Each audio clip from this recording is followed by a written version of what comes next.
अब हम एनसीईआरटी की किताब से अध्याय 3 के प्रश्नावली 3.3 के आगे के प्रश्नों को हल कर लेते हैं। तो अगला प्रश्न है 2x + 3y = 11 और 2x - 4y = -24 को हल कीजिए और इसमें m का वह मान ज्ञात कीजिए जिसके लिए y = mx + 3 हो। तो हमें क्या ज्ञात करना है? m का मान ज्ञात करना है। तो यहाँ पे दो मान दिए हुए हैं, उनको पहले लिख लेते हैं। एक मान दिया है 2x + 3y = 11, इसको हम पहला समीकरण नाम देते हैं। और दूसरा है 2x - 4y = -24, इसको हम दूसरा समीकरण नाम देते हैं। और जो ज्ञात करेंगे मतलब m का मान ज्ञात करेंगे तो उससे m जुड़ा हुआ एक और मान दिया है, उसको भी कुछ मान लेते हैं। तो ये है y = mx + 3 बराबर, इसको तीसरा समीकरण मान लेते हैं। अभी हम हल करेंगे सिर्फ समीकरण 1 और 2 को। समीकरण 1 और 2 को हल करके हम x और y के मान को निकालेंगे। फिर x और y का जब मान आ जाएगा तो इस समीकरण 3 में रख देंगे तो m का मान ज्ञात हो जाएगा। तो चलो अब आगे इसको हल करते हैं। तो समीकरण 1 से निकाल लेते हैं। तो यहाँ पे 2x + 3y = 11। ये 2x, ये जो 3y है इसको इस पार ले जाएंगे तो ये हो गया 11 - 3y। इसे हम प्रतिस्थापन विधि से हल कर रहे हैं, ठीक है। तो प्रतिस्थापन विधि से हल करेंगे तो ये जो 3y है इसको इस पार ला लिए तो ये हो जाएगा -3y हो जाएगा। फिर यहाँ पे x बचेगा, इस 2 को हम यहाँ पे ला लेते हैं इस साइड पे, तो ये आ जाएगा 11 - 3y = 2।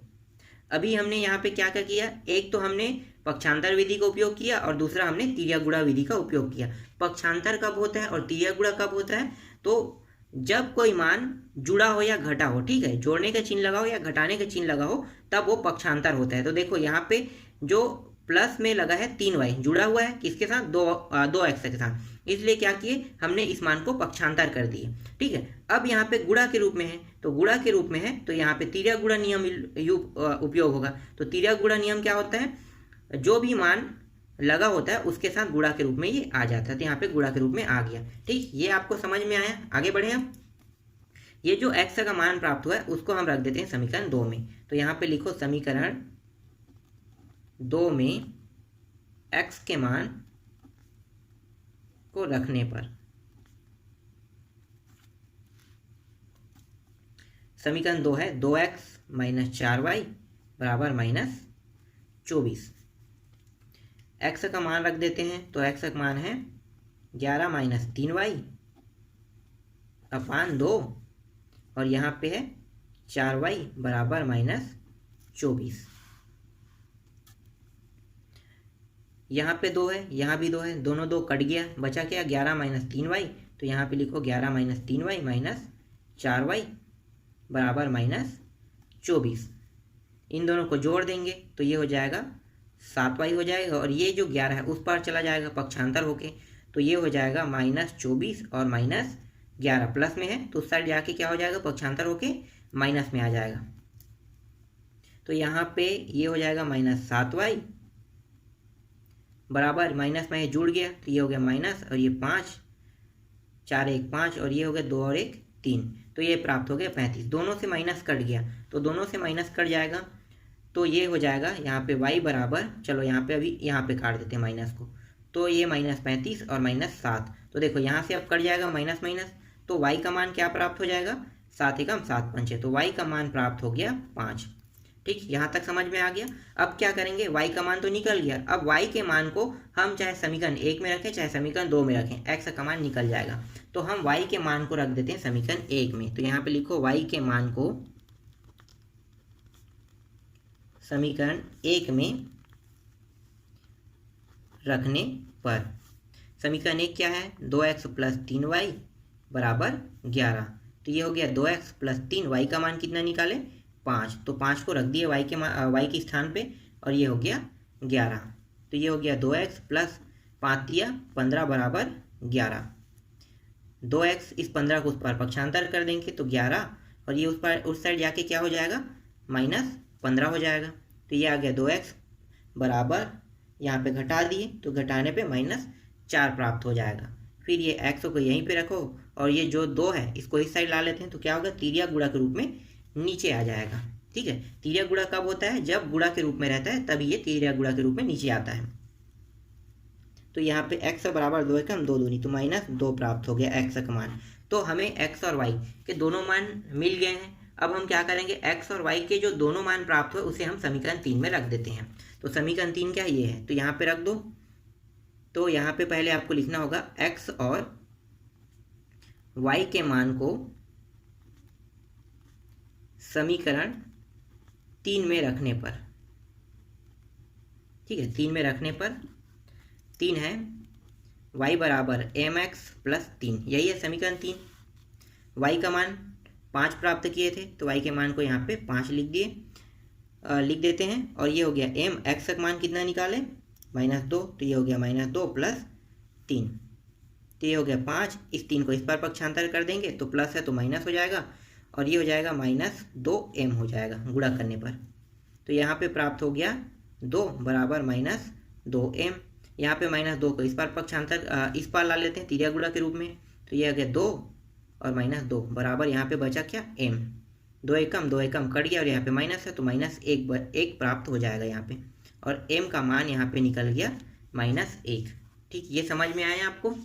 तो इस तरह से हम m का मान यहाँ पे ज्ञात कर लिया हमने। अब हम आगे बढ़ते हैं अगले प्रश्न की ओर। तो अगला प्रश्न है, निम्न संख्याओं में रैखिक समीकरण युग्म बनाइए और उनके हल प्रतिस्थापन विधि द्वारा ज्ञात कीजिए। अब इसके अंदर कुछ प्रश्न दिए हुए हैं, उनको भी हल करते हैं। तो तीसरा प्रश्न के अंदर पहला प्रश्न है, दो संख्याओं का अंतर 26 और एक संख्या दूसरी संख्या से 3 गुनी है, उन्हें ज्ञात कीजिए। बस प्रश्न में बस इतना लिखा है, यहाँ पे कोई समीकरण नहीं दिया है। तो क्या करेंगे, यहाँ पे जो कहा है उन्हीं शब्दों से हम एक समीकरण का निर्माण करेंगे। तो चलो समीकरण का निर्माण करते हैं। तो हम प्रश्न को पढ़ते जाएंगे और समीकरण बनाते जाएंगे। तो यहाँ पे प्रश्न में कहा है दो संख्याओं का अंतर कहा है, ठीक है। तो दो संख्याओं का अंतर का मतलब क्या समझते हो, कि मान लो पहली संख्या, यहाँ पे आपको मानना होगा, यहाँ पे मैं लिख देता हूँ, माना पहली संख्या हमने x मान लिया, तो दूसरी संख्या क्या होगी, दूसरी संख्या y होगी। अब पहली संख्या और दूसरी संख्या मतलब दो संख्याओं का अंतर 26 है, तो दो संख्या एक x और एक y, दोनों का अंतर मतलब अंतर का मतलब होता है घटाना, मतलब ऋण, ठीक है। तो दोनों का अंतर कितना है, 26। तो यहाँ पे बन गया एक समीकरण। ये समझ में आया, अंतर का मतलब क्या होता है, घटाना होता है, मतलब ऋण होता है। अब इसको मैं आपको समझाना चाहता हूँ जिन लोगों को ये पता नहीं है कि अंतर का मतलब क्या होता है। जब भी अंतर कहेगा, दो संख्याओं का अंतर मतलब क्या होगा, हमेशा वहाँ पे ऋण ही आएगा। अब मैं आपको बता देता हूँ कि दो भाई हैं वहाँ पे, ठीक है, दो भाई, एक x है और एक y है। x का जो उम्र है वो है 18 साल और y का जो उम्र है वो 15 साल है।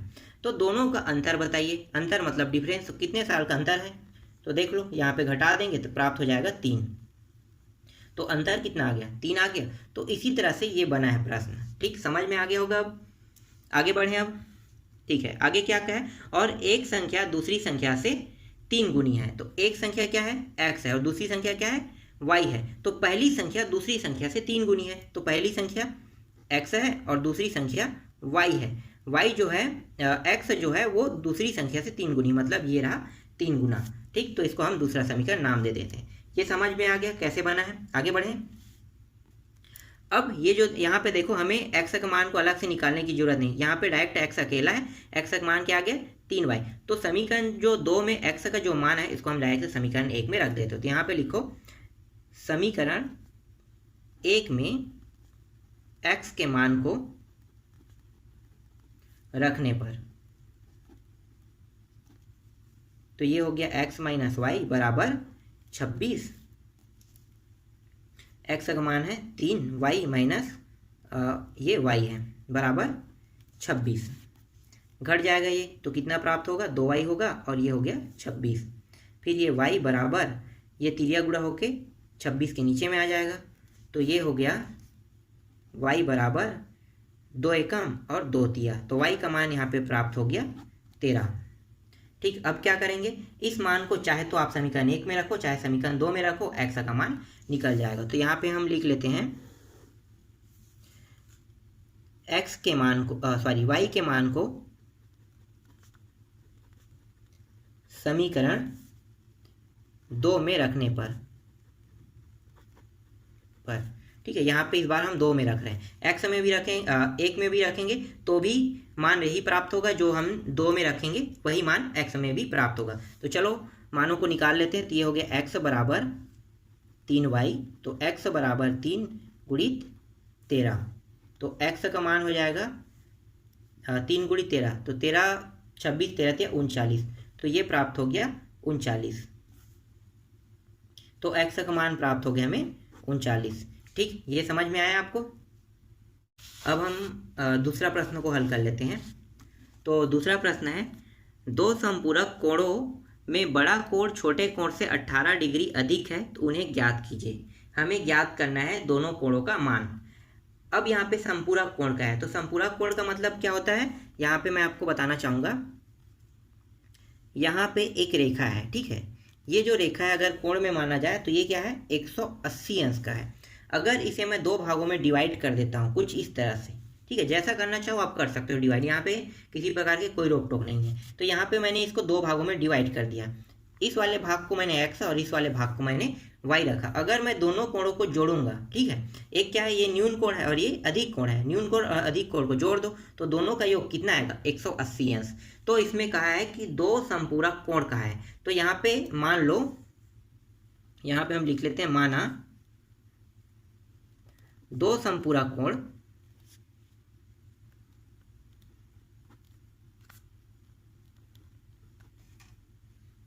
x और y है, ठीक है, दो संपूरक कोण क्या है, x और y है। तो दोनों को जोड़ देंगे तो ये हो जाएगा x प्लस वाई बराबर, दोनों का योग कितना होगा देख लो, जोड़ोगे तो 180 प्राप्त होगा।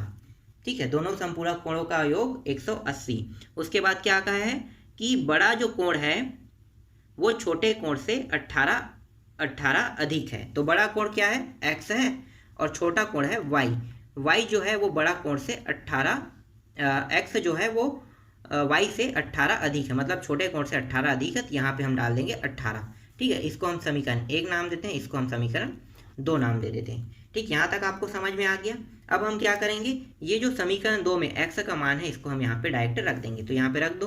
तो समीकरण 1 में x के मान रखने पर तो ये हो जाएगा x प्लस वाई बराबर 180, और x का मान रखेंगे तो यहाँ पे हो जाएगा y प्लस 18, और यहाँ पे है प्लस y बराबर 180। इन दोनों को जोड़ देंगे तो ये हो जाएगा 2y बराबर, ये जो 18 इसको इस पार ले आते हैं पक्षांतर करके, तो ये हो जाएगा -18 हो जाएगा। यहाँ पे 2y बराबर, घटा दो इसको, तो ये हो जाएगा 2 6 1 162 आ जाएगा। फिर y बराबर, ये तिरिया गुणा होकर कहाँ पे आ जाएगा, नीचे में, तो y का मान प्राप्त हो जाएगा 2 8 16 और 2 एकम 2, तो y का मान 81 प्राप्त हो गया। ठीक है, तो 81 अंश आ गया y का मान। अब हम क्या करेंगे, अब हम ये जो y का मान है इसे हम चाहे समीकरण 1 में रखें चाहे समीकरण 2 में रखें, x का मान निकल जाएगा। तो इस बार मैं समीकरण 1 में रख रहा हूँ। ठीक है, तो यहाँ पे लिखो y के मान को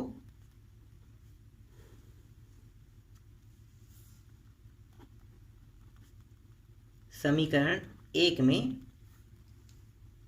रखने पर, समीकरण 1 क्या है, x प्लस वाई बराबर 180, तो x प्लस वाई का मान है 81 बराबर 180, x और ये 81 उस पर चला जाएगा तो ये हो जाएगा माइनस में हो जाएगा -81।